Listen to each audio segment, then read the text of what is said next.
All right, thanks.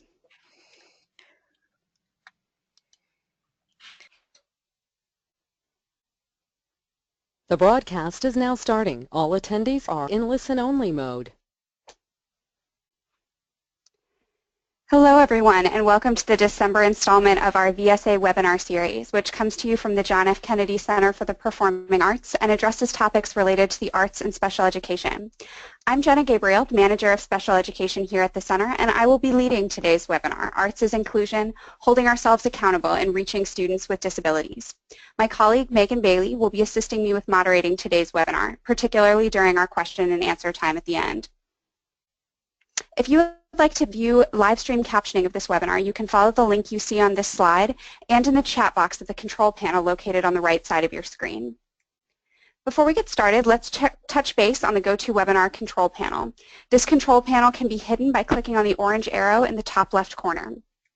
If you need to leave the webinar early, you can do so by clicking on the X in the upper right-hand corner. A recording of the webinar will be available afterwards, so you can catch up on any parts you miss. You can connect the audio portion of the webinar through your telephone or through your computer's microphone and speakers. Select the option that works best for you. But if you are calling in from your telephone, please make sure you mute your computer speakers.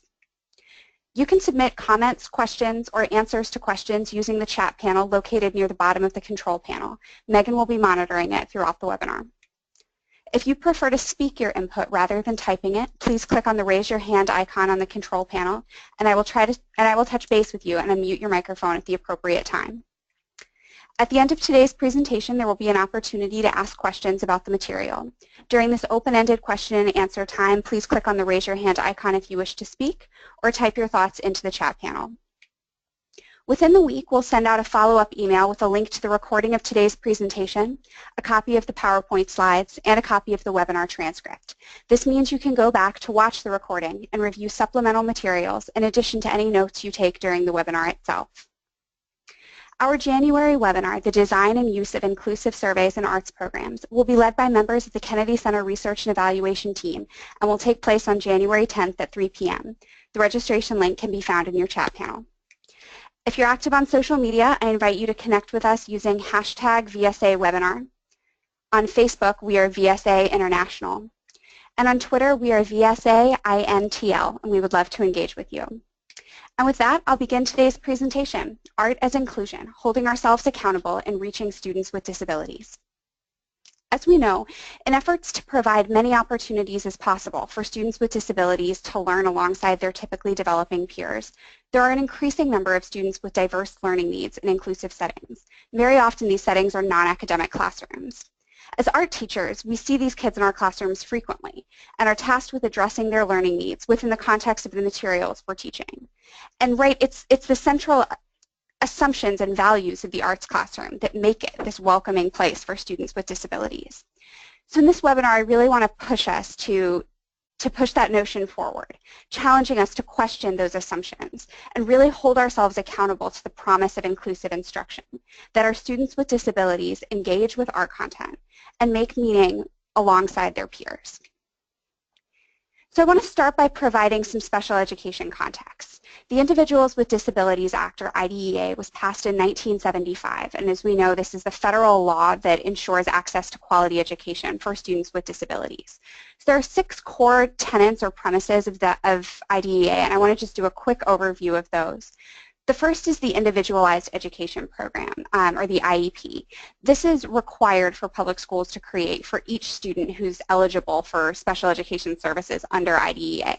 And it's really the cornerstone of a student's education program. It's designed with an IEP team that has to include the parents, very often the students, a special ed teacher, a regular education teacher, someone who interprets educational assessments, as well as an administrator or related service providers. And these folks are all really working together to make sure that the students' needs are met in classrooms. The second is the notion of a free, appropriate public education. So IDEA guarantees that all students who are eligible to receive special education services do so at the public's expense, just as they would if they were in a typically developing child in a public school. Third is the notion of least restrictive environment. This mandates that students with disabilities, to the maximum extent possible, be educated alongside their typically developing peers. Right? So when we talk about inclusion, very often we're talking about this section of the law. The fourth has to do with appropriate evaluation, and unlike summative assessment, this really has to do with how a child is designated as eligible for special education services, and it's an attempt to mediate some misdiagnosis and make sure that students are assessed fairly for whether or not they need special education services. The fifth really celebrates the relationship between parents and teachers in ensuring a high-quality education for a student with a disability, and it makes sure that parents are viewed as really valuable members of a child's education team. And finally, IDEA puts in place procedural safeguards that protect the rights of children and their families. This could include everything from access to educational records, understandable language of school materials, and due process for if a parent has a dispute with the school. As we're dealing with questions of inclusion today, the one that we're really tuned into right now on this webinar is this notion of the least restrictive environment. So I'm going to read really quickly, actually directly from the law. Right, so to the maximum extent appropriate, children with disabilities, including children in public or private institutions or care facilities, are educated with children who are non-disabled. And special classes, separate schooling, or other removal of children with disabilities from regular education environments occurs only if the nature or severity of the disability is such that education in regular classes with the use of supplemental aids and services cannot be achieved satisfactorily. Right, so this means that inclusion is the goal. And when I talk about that, and especially when I think of it as working in concert with those other 5 tenets of the law, this means more than just putting a kid in the classroom, right? And that's where the onus is really on us as educators to adapt our instruction and to make sure that a child with a disability who is included in one of our classrooms really is accessing the same content as their peers in meaningful ways and ways that are relevant to them. So let's check in with where we're at with the least restrictive environment. So as of 2012, which is the most recent federal data that we have, nearly 95% of students with disabilities are educated in regular school, so not a residential facility or a separate schooling environment. And most of those students are spending more than 80% of their school time in classes with their typically developing peers. Students who spend less than 40% of the school day alongside their peers is right about 14%. It's a little bit less. Now, when I look at this data, this is across disability categories. So I actually want to encourage us to go one more level down. For our students that are the hardest to serve, that require the most support, our students with multiple disabilities, intellectual disabilities, and autism, that percentage of students who are spending less than 40% of the school day alongside their peers is significantly higher than 14%. We're looking at 46, 49, and 33, respectively. The other thing that this data doesn't address that is something I want us to be thinking about in this webinar is this doesn't tell us where these kids are spending their time. Now we can look to anecdotal data and we can look to historical precedent to know that these kids are in the art class. Because in 1975, when this law was passed and we started what was then called mainstreaming, when we started putting kids with disabilities alongside their typically developing peers, art classes were among the first settings for students with disabilities to be included. Right, so let's unpack for a little bit why, right? Why are the arts such a welcoming place for students? I've pulled some common assumptions, some things from my own experience that either other teachers or administrators have told me, things that were once assumptions in my own practice, and we'll unpack these kind of as we go. Teaching art is easier than teaching math. Now we all know that that's grossly undersells the rigorous instruction and work that we as arts educators do, but it can be this kind of common assumption about why an art teacher would be better prepared to serve a kid with a disability. There's no wrong answer in art, so everyone can succeed. It's a fun subject, so expectations of students with disabilities can be lower. Students with disabilities have an opportunity to socialize with their peers in the art classroom. And finally, the arts are inherently differentiated, so everyone can access the curriculum. Now, this is by no means an exhausted list of assumptions around arts instruction, but what frustrates me about a lot of these many of these misconceptions is that it diminishes, right, the rigor of the work that we do. And we want to hold our students and ourselves accountable to high expectations in accessing art curriculum. We want to ensure that students with disability can access the content in a way that isn't just socializing with peers, but really meaningfully participating. And we know that the research is on our side. Right, we know that research supports the benefits of arts instruction for students with disabilities. So again, this is by far from an exhaustive list of the literature that's out there, but even just in our last webinar series, we know that drama activities and teaching strategies are linked to gains in theory of mind and emotion recognition, things that are intricately tied to learning readiness in an academic classroom. We know that drama-based pedagogies are linked to improvement in language and literacy, that arts instruction has been tied to improvements in communication, in social skills, and in academics, and that the visual arts specifically are linked to increased positive behaviors and academic skills like sequencing or understanding of concrete concepts or abstract concepts. So what I really want us to think about and what kind of drives me in my own work is how do we maximize that, right? How do we maximize what we know about arts education for students with disabilities to challenge our assumptions, and I would say to substantiate some of those assumptions about art's inherent benefit. And by doing that, how does that allow us to better reach and engage our students? So the framework that I'd like to talk about today is differentiated instruction. So when we talk about differentiated instruction, we're talking about instruction that is proactively planned, right? So differentiated instruction is an attempt to mitigate those moments of when you look up in your lesson and you realize that one of your students or three of your students or all of your students are not on the same page. And it does this by accounting for student need in the lesson design. So effective differentiation is a design choice that supports individualized instruction that's catered to a diverse student body. Good differentiated instruction is flexible and responsive. It supports students' engagement with core content in different ways by utilizing different styles of grouping and multiple modes of instruction. It's also marked by frequent use of formative assessment, which informs a teacher's understanding of students' engagement and allows for in-the-moment adjustments, right? So it allows you to sort of walk between groups and see how your kids are doing and have that inform the next choice you make. And finally, differentiated instruction should be respectful. Right? It almost goes without saying, but high-quality differentiated instruction relies on high-quality curriculum and on high expectations because it's based on the assumption that all students can access the curriculum when the instruction supports their natural variance in ability, readiness, and interest. So high-quality differentiated instruction is marked by what Carol Tomlinson calls respectful tasks, or assignments that give each student the optimal amount of challenge paired with the optimum amount of scaffolding. So when we talk about differentiating our instruction, we break this down into differentiation through three avenues. We differentiate instruction through content, through process, and for product. I'm going to dive into each of these individually. So when we talk about content, we're talking about the what of our teaching.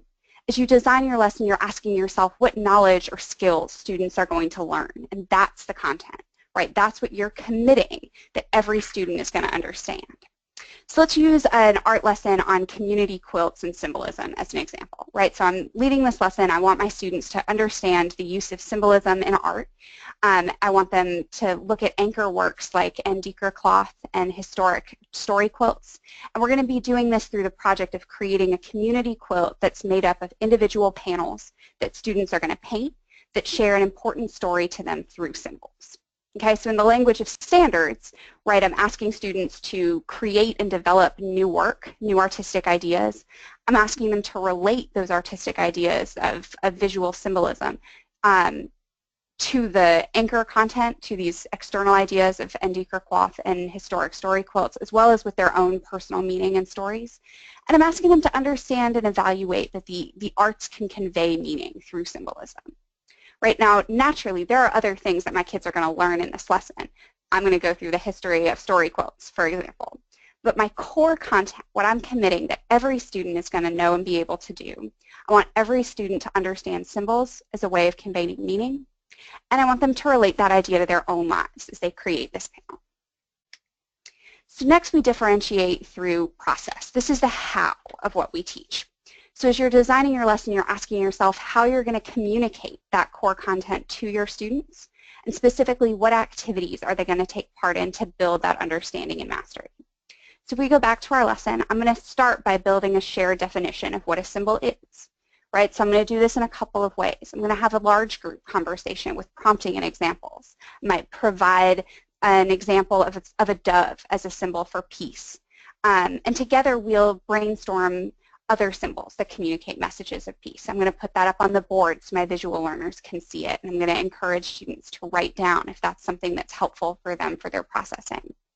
And then I might break kids into smaller groups. So I might assign a group researching a symbol's origin or identifying visual instances in either magazines or art books where we see some of the symbols that we've named as symbols for peace, right? And so those kids are identifying other instances. When we move into introducing these anchor artworks, I want to show them to kids in as many ways as possible.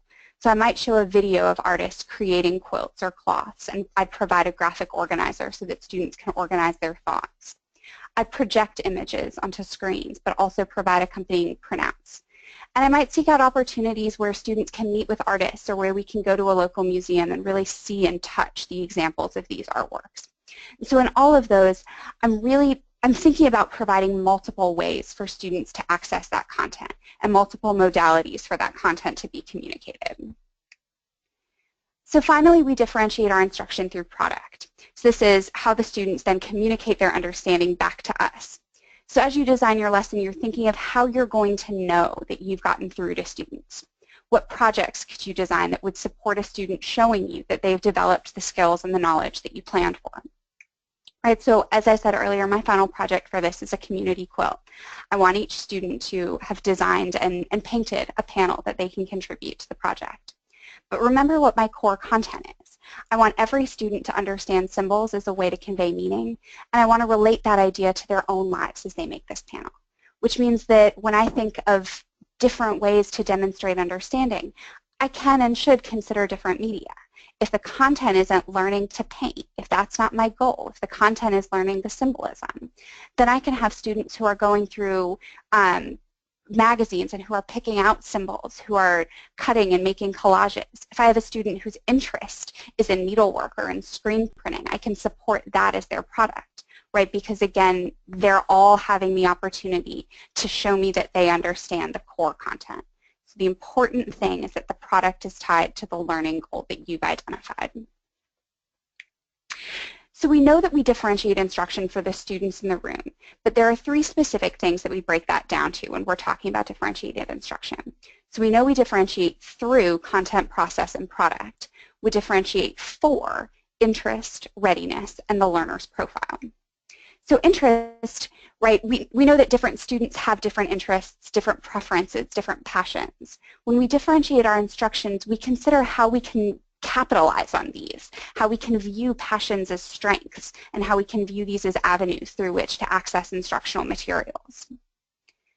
We differentiate for readiness, right? Students bring diverse experiences into the classroom, and all of that informs the prior knowledge that they draw upon when they access new material. So in lessons that build on previous material, it can be as simple as knowing which students understood key vocabulary or concepts that are foundations for a new lesson.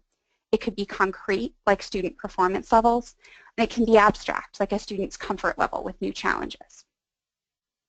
And finally, we differentiate for a student's learning profile. So every student accesses content differently. We have visual learners, we have students who need to write notes to understand auditory content, students who need active discussion to process. I include in this social and cognitive disabilities as a consideration, right? So how does the neurological development of a student influence his ability to engage with my instruction? And what things do I need to change to help that student access the content that I'm delivering? So when we return to the definition of so when we get this information about our students from a number of different categories, right? We know that we get them from IEPs when we're lucky and from collaboration with our other teachers. And we want to make sure in the best case scenario that art educators are included in the IEP meetings, right? We have a responsibility to advocate for necessary supports that follow students into the art classroom so that they're supported in accessing the curriculum you're delivering. Now we know that that's a best case scenario. That's not something that, that always happens. And so what we rely on then is formative assessment.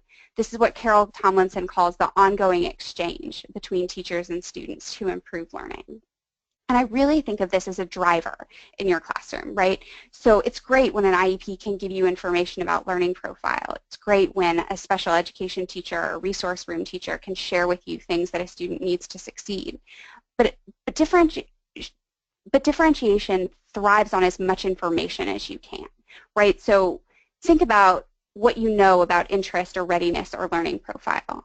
And as you go through the lesson, you find more out, right? You're doing this formative assessment, you're learning things about student interest, and then that's affecting the decision that you make about content, about process, or about product. So you make that choice and you see how students engage and you see how students respond. That's more formative assessment, and that leads then to another choice about differentiation. So for example, my knowledge of a student's autism could inform the kind of classroom that I design. It could inform how I set the lights, what volume I speak in, how much we're doing in group work, what we're touching. But my assessment then of how that student demonstrates his understanding, how I observe his successes or his challenges in that environment that I've set up, this is what's giving me more information about that student. It's giving me information about his learning profile, perhaps about his interests or his readiness. And that's informing the next choice that I make about my teaching. So if we return to our definition of differentiated instruction, it's a proactive approach that's accounting for learner variability and is marked by flexibility, responsiveness, and respect.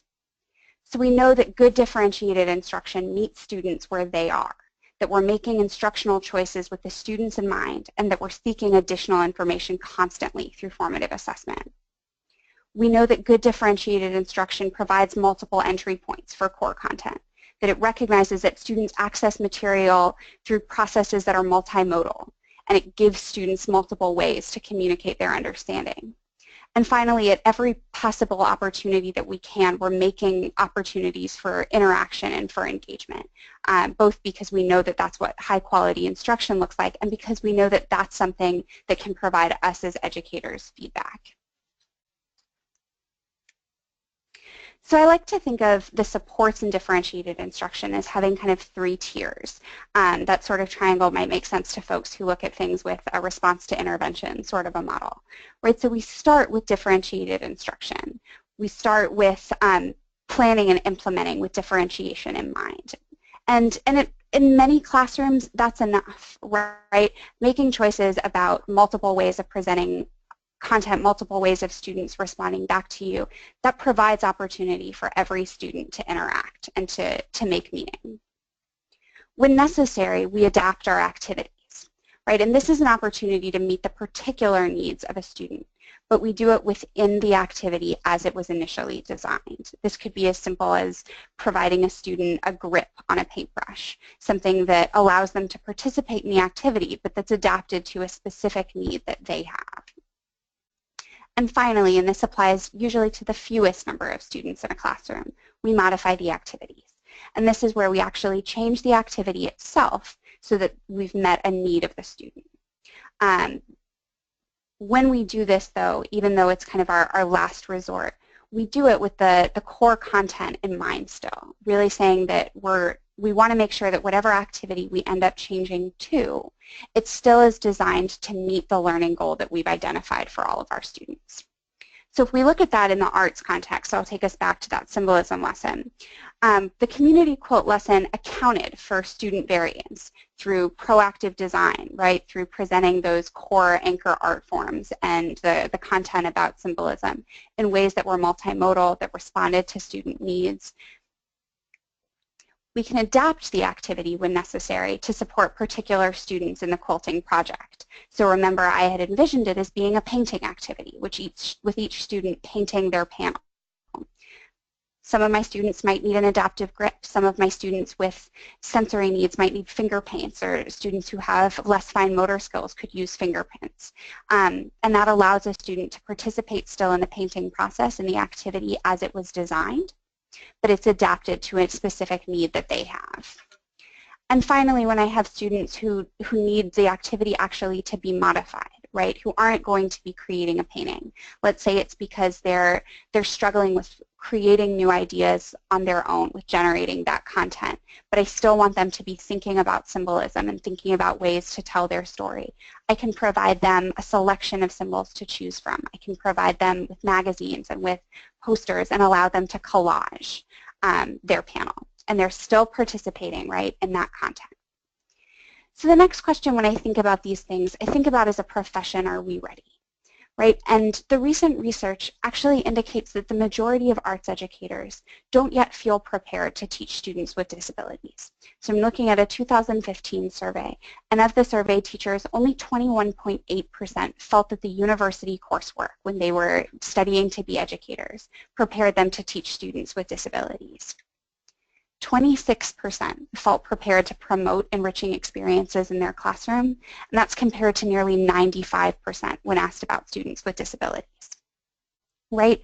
And so we know that there are professional development opportunities out there. I'll plug Intersections on this webinar series. And we know that we have people who are doing incredible work.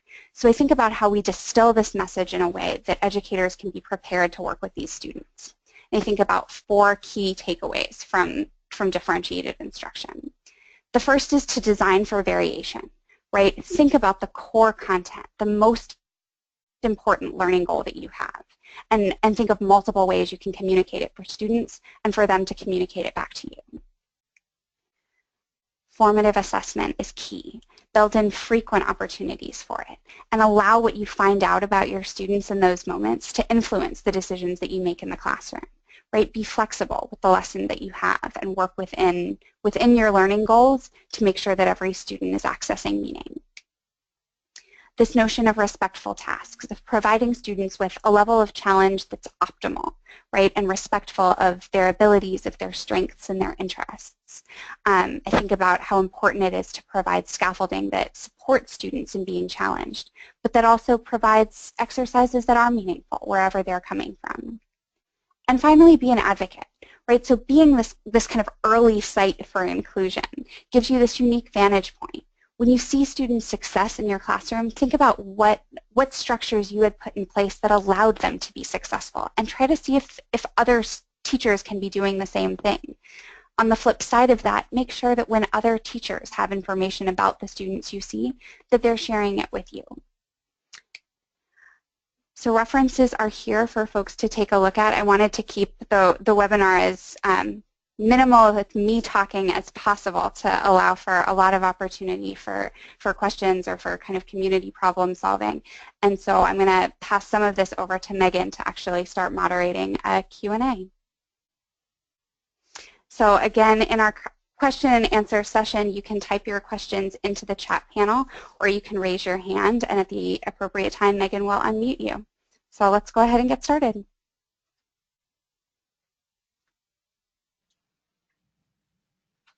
Hi everyone, this is Megan. I will be helping Jenna with the questions once we get some in.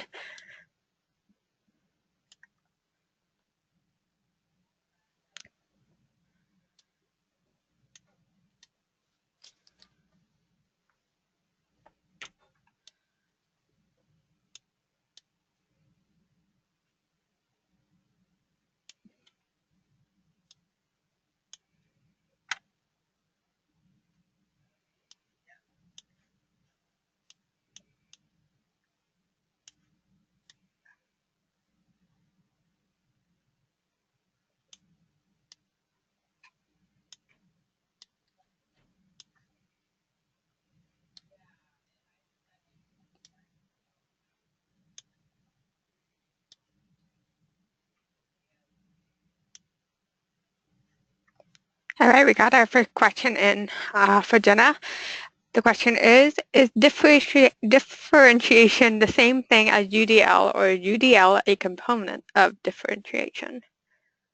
That's a great question. They are technically 2 different things in the sense that they come from UDL really came out of the universal design work, really from architecture, and then was adapted and created into an educational framework by the CAST Institute in Boston. So they are different in the sense that who created them and what where they came from is. They're different frameworks, but you're picking up on a lot of the same language, and they share a lot of the same principles. The idea of thinking of multiple ways to engage students, multiple ways to present content, multiple ways to have students communicate content back to you. A lot of that is language of UDL, but it absolutely plays into the differentiated instruction framework. So it's a strategy that you can use when you think about differentiating your process, and it's also a strategy that you can use when you think about differentiating product or how students communicate understanding back to you.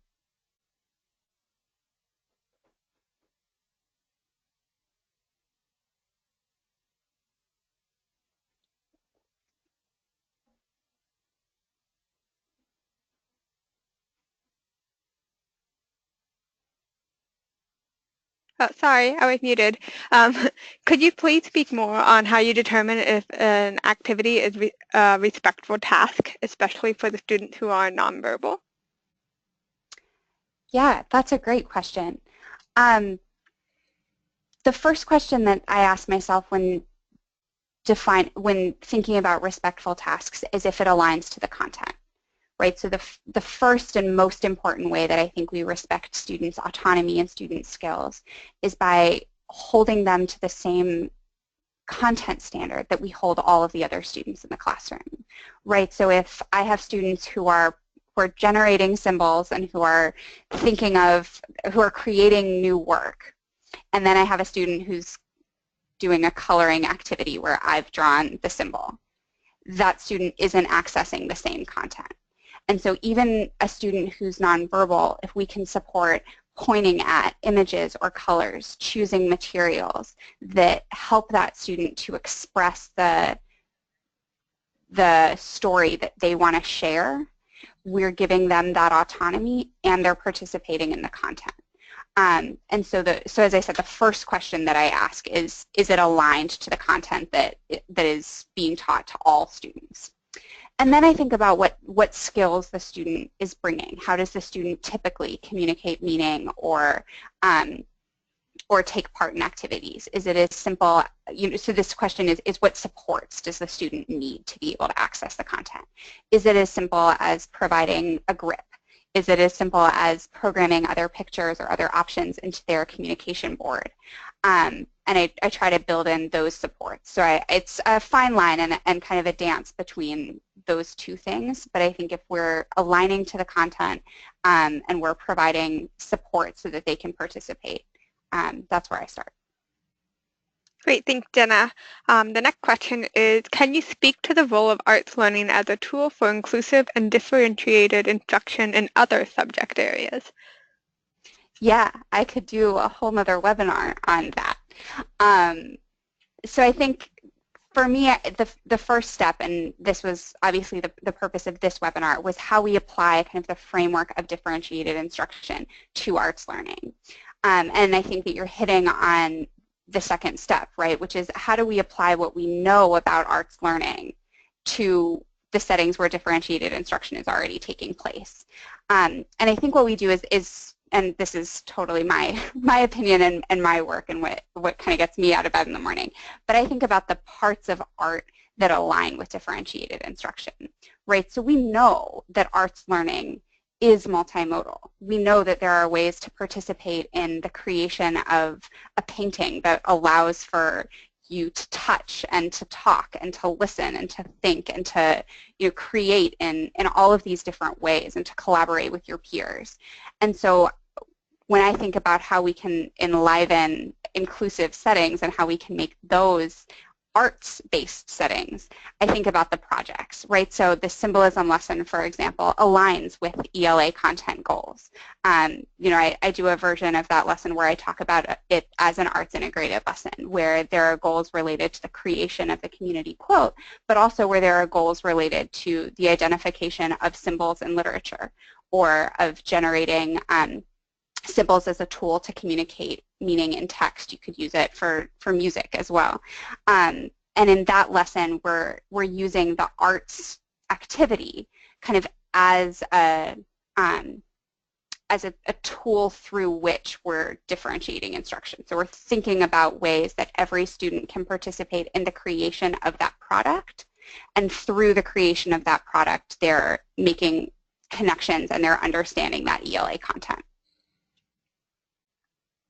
Thanks, Jenna. The next question is, regarding the alarming statistics you've shared about teachers' perceived readiness to work successfully with students with disability, what work do you think needs to be done to increase inclusive education training at the college/teacher prep level? Yeah, I think that's critical. I think it's probably the most important place that we could devote attention relative to increasing skills. I would plug two incredible programs that are in our network.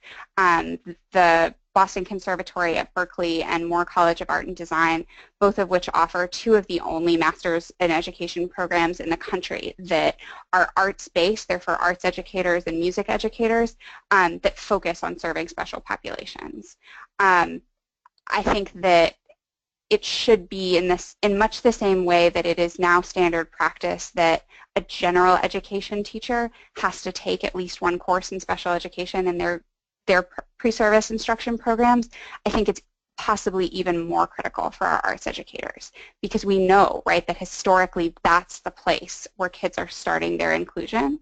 And so I think to throw an art teacher into that setting, relying on their intuition and the kind of perceived or assumed benefits of their subject area, to do that without structured guidance about how best to reach and engage students is, I think, doing students a really big disservice. So I would start there, and as I said, I'd look to the shining examples in the field who are doing this work in educating pre-service teachers. I also think it's important that teachers have continued opportunity for professional development in this area throughout their career, and this is where I'd be remiss not to plug the webinar series or the resources that VSA puts out, the great work that our affiliates and our contractors do, and the opportunities presented by our annual conferences to come together and to share best practices. Because I think that the research shows us that when teachers don't have supports, they feel burnt out, they leave the profession. And I think that the more opportunity we can provide teachers to learn these skills and to better support their students, teachers' practices improve, teachers are more satisfied in the work that they do, and the most important thing, our students are better served.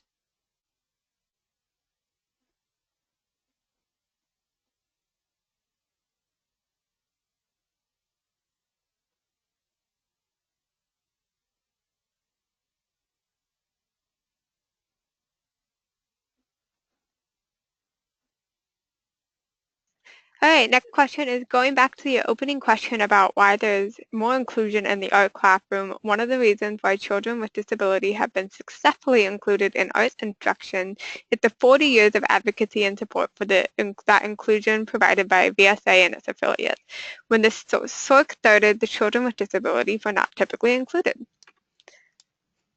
Yeah, that's a really, really great point. And the people who are in this community are absolutely the driving force between making sure that this legislation was passed, that that this work continues, and that we can, and I think for us that the sort of next step now is making sure that whatever assumptions people have about the arts classroom, whatever assumptions people have or misconceptions people have about the rigor of the work that's done in the arts, that we push on that as a community, and that we make sure that yes, every kid has a right to be in this classroom. Every kid has a right to participate in the arts, to enjoy the arts, to learn in the arts, and to find meaning and a place to express themselves. But the arts matter because of their rigor as well, right? The arts, they're important in their own right, and so making sure that it's not just every kid gets to be at the table or in the room, but every kid really has access to the same high-quality art and the same high-quality arts instruction. Great. Next is, can you speak more on formative assessments? What are some of the most effective formative assessments that you have seen in the art room? Yeah. This sounds really silly, but to me, the most effective formative assessment is actually walking around and observing your students and talking to your students. It sounds really silly. It sounds not formal. I'm sure I have colleagues in research and evaluation who are somewhere aware that I'm sharing that as an assessment strategy and are like, where's the data? Why isn't it written down? But honestly, I think one of the reasons that flexible grouping is such a important part of differentiated instruction, that shaking up how kids are grouped, who they're working with, what they're working on, is because it gives you that flexibility as an educator to walk around the room, right? To look at a child who's painting their symbol and say to them, why did you choose that color? Why are you choosing to do your lines in that soft or dotted way? What does it mean when it's a heavier stroke or a heavier brush? I think all of these opportunities to see how your students respond with different peers, with different content, what their interests are, that all becomes this kind of arsenal of material that you use to inform the decisions that you make in your classroom. I go back, there's a really incredible statistic, I can't remember who did it, but the number of decisions that a teacher makes in a minute is second only to something like air traffic controllers, right? We're constantly wired to change the strategies that we use to reach our kids. And so to me, yes, we rely on formative assessments like checking understanding of vocab, the quick thumbs up, thumbs down, did you understand what the assignment was? Do you understand, this quick checks for understanding and comprehension. But I think that you get the most information by watching your kids and by giving them opportunities to share with you what they're thinking and why. Okay, what resources do you use to find ideas of differentiation or assistive technology? Also a great question. I think Carol Tomlinson's work is incredible. There's a citation of hers that was used in this, and the slides will go out, and I'd encourage you to research more into her. But honestly, you can type her name into Google, and you'll get like 1,000 resources that she's published. There are some really excellent rubrics for differentiation that she or folks that she's worked with or taught have used. They vary in kind of, I've seen some that I love that I wanted to use in the classroom like immediately. I've seen some that I've sort of played and tweaked with. But I think there are some really great checklists that she provides that are, what does differentiation look like? And so there are things that if you have another teacher that you work with, if you have an opportunity to, it sounds silly, but to videotape yourself and sort of observe kind of through the eyes of a student what you're doing, or even if it's just kind of reflecting on a lesson that you did, that really talk through, did I provide opportunities for flexible grouping? Did I provide students an opportunity to share with me what interested them about the lesson? Did I provide multiple ways of presenting this information? I think those resources are really, really helpful because they allow you, when you have an arts activity that you feel great about or an arts integrated activity that you really like, it allows you to challenge the assumption that it is differentiated in its own right because it's art. And so it sort of holds you accountable to, am I doing these things that I know are supported best practices for reaching a student with a disability? It looks like that question wraps up our question. Wonderful. Well, thank you all so much for the great questions and insights and for allowing me the opportunity to pull some double duty today. That does conclude today's webinar. So I would like to ask you as our webinar participants to please remain on the webinar for a few moments and complete a short evaluation survey, and that'll open when you close the window. Your feedback is always appreciated. So thank you for joining us. For questions or comments, if you're thinking of any additional questions about differentiation or resources that are around, my email is on the screen. It's jgabriel@kennedy-center.org, or you can reach me by phone at 202-416-8861. Have a great day.